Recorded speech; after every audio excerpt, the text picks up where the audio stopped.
Assalamualaikum warahmatullahi wabarakatuh. Hari ini saya akan membawakan sedikit materi tentang mata kuliah ekonomi manajerial untuk pemenuhan tugas akhir saya pada mata kuliah ekonomi manajerial. Sebelum itu, saya akan memperkenalkan diri. Perkenalkan, nama saya Rizky Nurfadila dari kelas Manajemen B Angkatan 2019 dengan NIM 19931410118 dari Fakultas Ekonomi dan Bisnis Universitas Negeri Makassar. Jadi hari ini saya akan membahas sedikit mengenai pasar oligopoli dan juga arsitektur perusahaan. Tetapi sebelum itu harus kita ketahui apa sebenarnya yang dimaksud dengan pasar oligopoli. Pasar oligopoli sendiri berasal dari kata olio yang artinya beberapa. Sedangkan kata poli sendiri berarti penjual. Jadi secara sederhana, pasar oligopoli artinya adalah pasar yang terdiri dari beberapa penjual.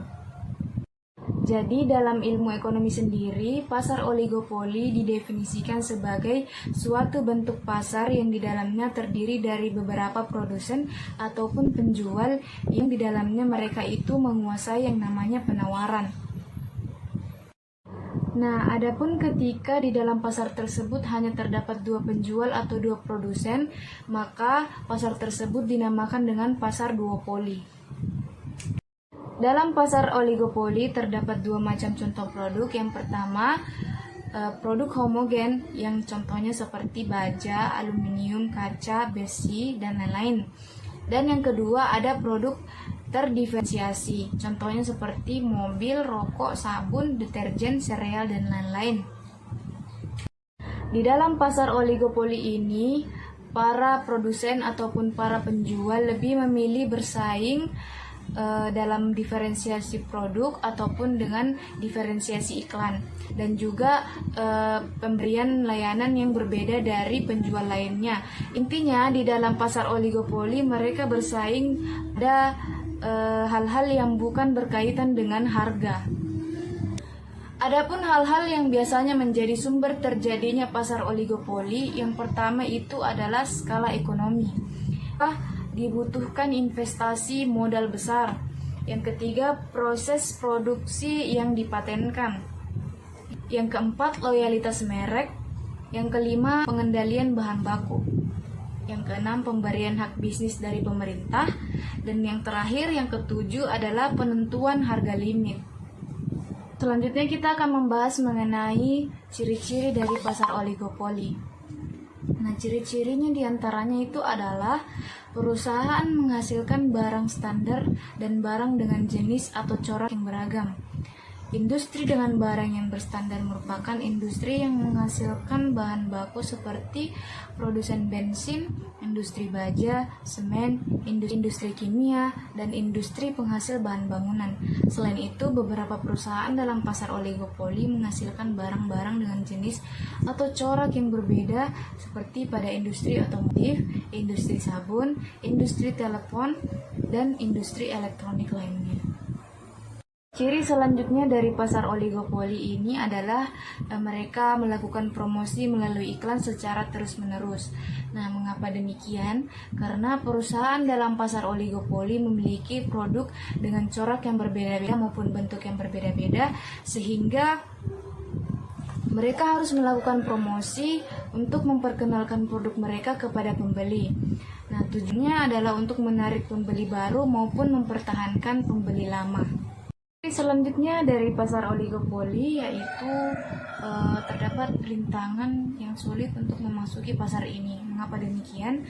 Karena dalam pasar oligopoli ini hanya terdapat sedikit perusahaan. Ciri terakhir dari pasar oligopoli sendiri yaitu keputusan harga yang diambil oleh suatu perusahaan harus dipertimbangkan oleh perusahaan lain. Nah, mengapa demikian? Karena kekuatan harga tergantung pada cara harga itu ditentukan.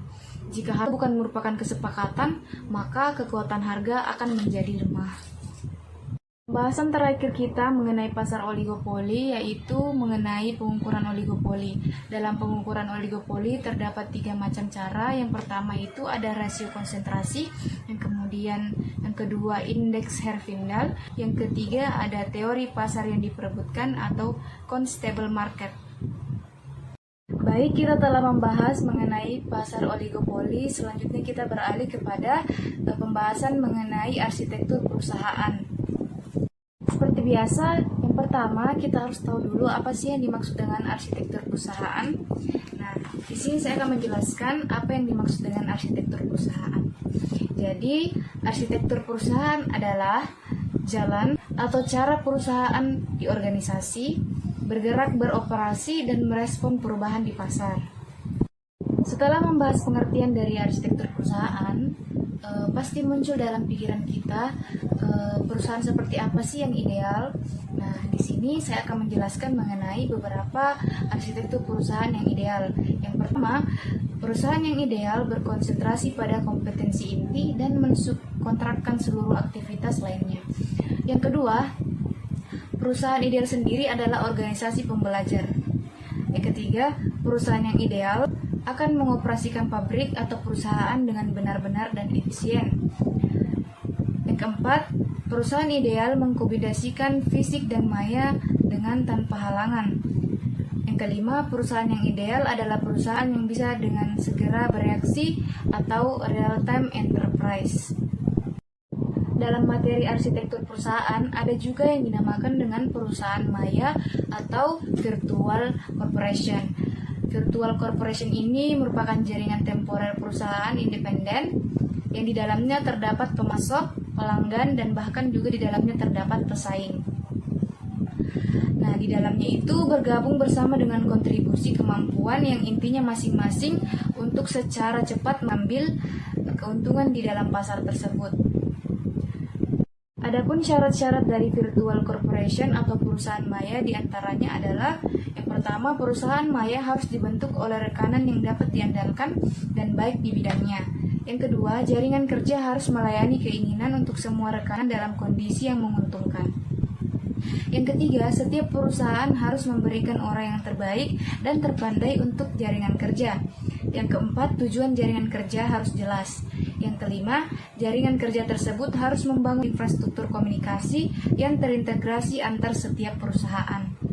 Yang terakhir yang perlu kita bahas pada materi arsitektur perusahaan adalah relationship enterprise, yang merupakan jaringan perusahaan yang independen yang membentuk aliansi strategis untuk membangun kapabilitas dan bisa hadir secara geografis yang dibutuhkan untuk menjadi pemimpin global di bidangnya masing-masing. Nah, relationship enterprise ini lebih bersifat jangka panjang, keterkaitan lebih stabil dan lebih luas daripada perusahaan maya atau virtual corporation. Nah, contohnya seperti industri pesawat udara, penerbangan telekomunikasi, dan juga industri mobil. Baik, alhamdulillah sekarang kita sudah berada di akhir pembawaan materi saya. Dan sebagai penutup, saya ini memberikan beberapa kesimpulan mengenai pasar oligopoli. Yang pertama adalah, apa sih itu pasar oligopoli?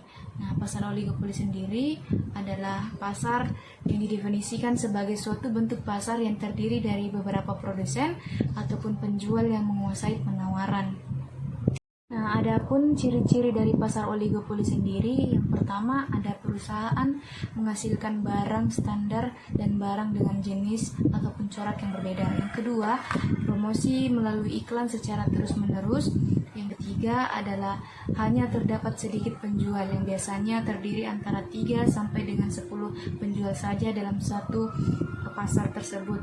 Yang keempat, pada pasar oligopoli terdapat rintangan yang menyebabkan perusahaan lain sulit untuk memasukinya. Yang kelima, keputusan harga diambil oleh suatu perusahaan harus dipertimbangkan oleh perusahaan lain. Mengenai arsitektur perusahaan sendiri, dapat disimpulkan bahwa arsitektur perusahaan adalah merupakan cara perusahaan diorganisasi, bergerak, beroperasi, dan merespon perubahan di pasar. Kemudian dalam arsitektur perusahaan ada juga perusahaan maya atau virtual corporation, yang dimana Perusahaan Maya ini merupakan perusahaan independen yang di dalamnya terdapat pemasok, pelanggan, dan bahkan di dalamnya terdapat pesaing.